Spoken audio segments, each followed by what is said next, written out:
Good afternoon to all my viewers of my YouTube channel, Edward SC. We are here for an interview with a very nice teacher that is my coworker. Her name is Iris Lopez. Hi, teacher. Would you like to introduce yourself and tell us who you are? Yes, hello everybody. Thank you so much for coming to watch the video. My name is Iris Lopez Cervantes, and as my partner say, I am his coworker, and it's very good moment for me to have this interview with you. Okay, thank you so much. Listen, probably our viewers, they would like to know about your experience teaching English. Would you like to tell us what kind of studies or what kind of stuff related to teaching you have done? Yes, of course. Why not? Well, I have been teaching since I was 21.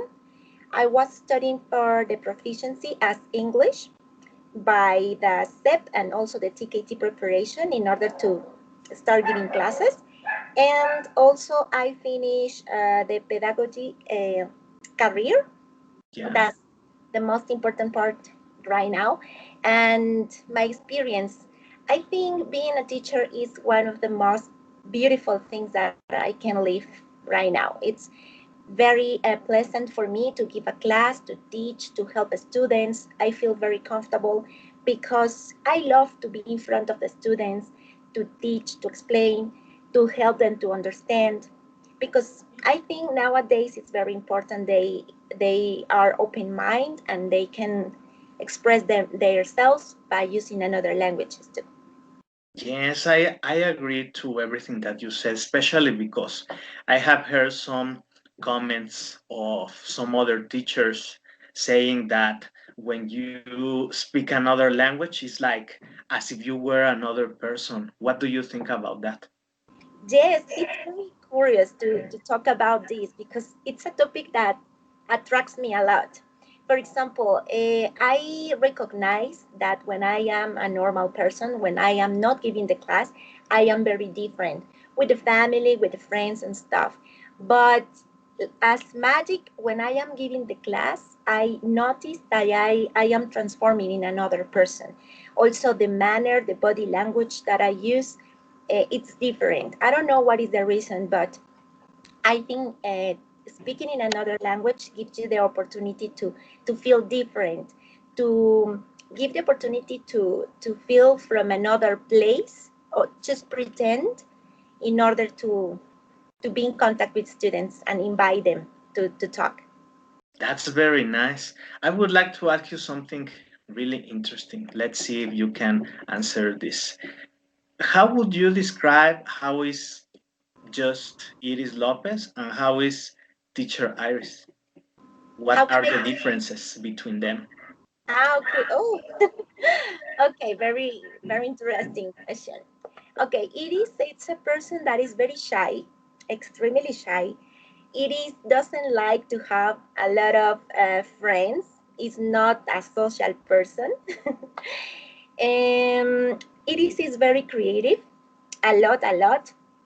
And for example, talking about Teacher Iris is totally the opposite. Teacher Iris loves to talk in front of the people, to invite them to talk.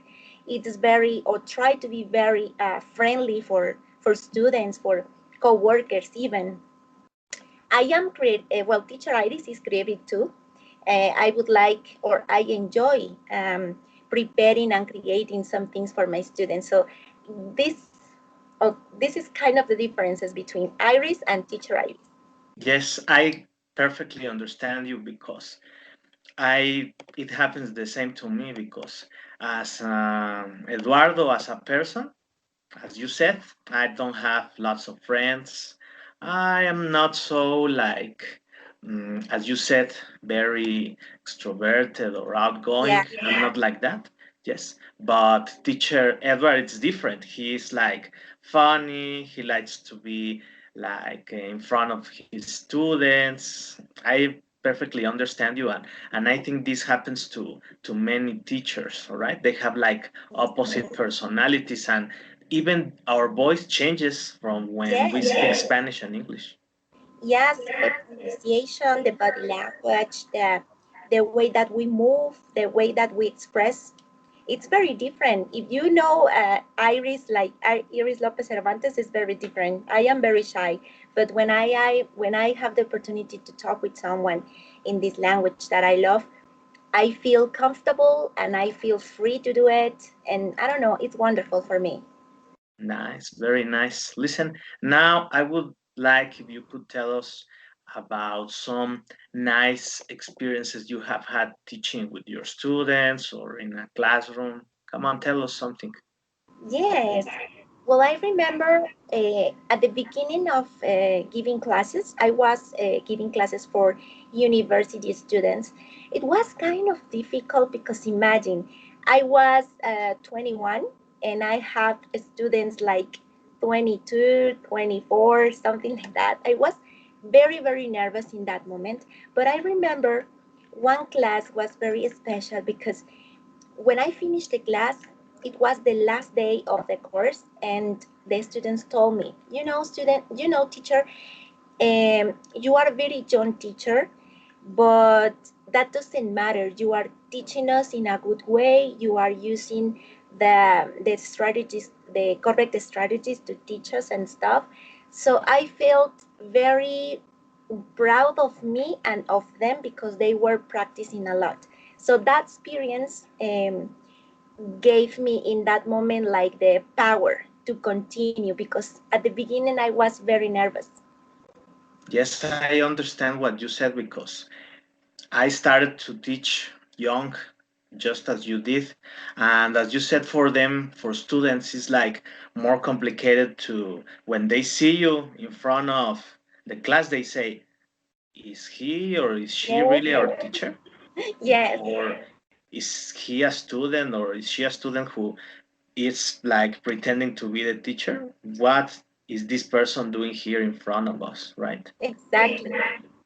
Yeah, so listen, do you think that for teachers is like complicated to like start teaching when they are young? Oh, I think, well, depend. I think that depends of the level that you are teaching. I Hmm. consider that in my experience it was kind of difficult because of the age. But through the years, I think that I am totally sure that when you decide to teach, to be prepared for giving a class, doesn't matter the age that you have.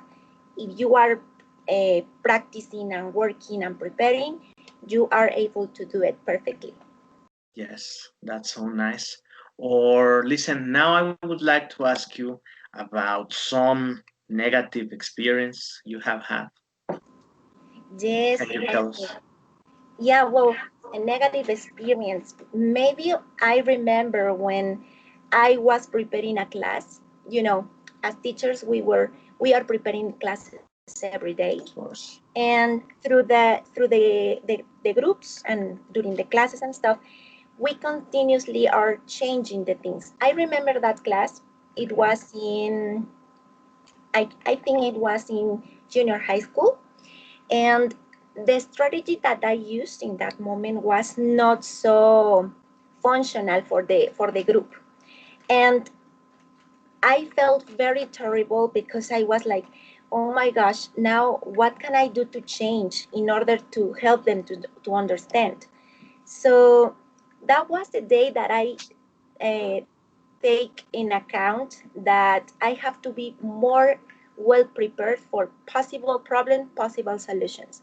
Because, we are planning and stuff, but we have to have a lot of material and tools uh, to create and to explode at the moment that you need. So I don't forget that day because I felt very terrible because of the activity was a mess. And the Yeah. students were like, teacher, I don't understand what is the reason that we are doing this. And I said, okay, so in that moment, I tried to start again, explain the instructions again, and just save the class. Very nice. Let me tell you that probably in that moment you felt frustrated, but then you learn a very big lesson that we should always have an ace under the sleeve Yes, to, like as you said, according to the group, we have to like adapt or sometimes reset when something is not working, right? exactly. Yes, Very nice. I'm glad to hear that because we learn more from those things than from the good ones, because the good ones they just pass and we enjoy them. But when something like that happens, we learn the lesson and we say, no, this is not gonna happen again. And if it exactly. happens, you keep on learning and learning as a teacher, right? Yes, that's right. Okay, listen, just to finish our interview, I would like if you could tell our viewers what recommendations can you give them as a teacher so that they can learn more English. Okay, as teachers, well, the thing that I can tell you, I am not an expert, but I consider that through the years that I am teaching, one of the things that I can tell you, teachers, is that if you have the if you have in your mind the perfect class, just try to be prepared for everything. Just try to be conscious on all the modifications that you have to do in order to make students enjoy the class. That's something that I recommend you. Just try to make them enjoy the class, not suffer. Because we know English, for some of the students, it's kind of difficult. The Mhm. pronunciation, for example, to understand when we talk with them. But if you add creativity, if you modificate something, if you invite them and motivate to use the language and enjoy, it's wonderful for them. Yes, and for students, what do you think they should do if they want to learn more English? Oh, for students. Okay, well, um, students, the thing that I would like to tell you is that you have the opportunity to learn. It's wonderful if you get the possibility to use new languages and stuff. You are opening not just the doors of having a good job and stuff. You are opening the doors for living, for travel, for experiences. So you are open to live and to be excited, I think, Very and nice. Very practice. nice. Very nice. Well, I would like to thank you for being here. It was a very nice interview. Hope that some other day we can do another interview or some other project together. Thank you very much. No, thanks very much to for inviting me to be here. It was a pleasure for me to have this time. It's important for me. Thank you for all your viewers for this time. I enjoyed and it was wonderful. Thank you so much. Bye. See you later. Bye.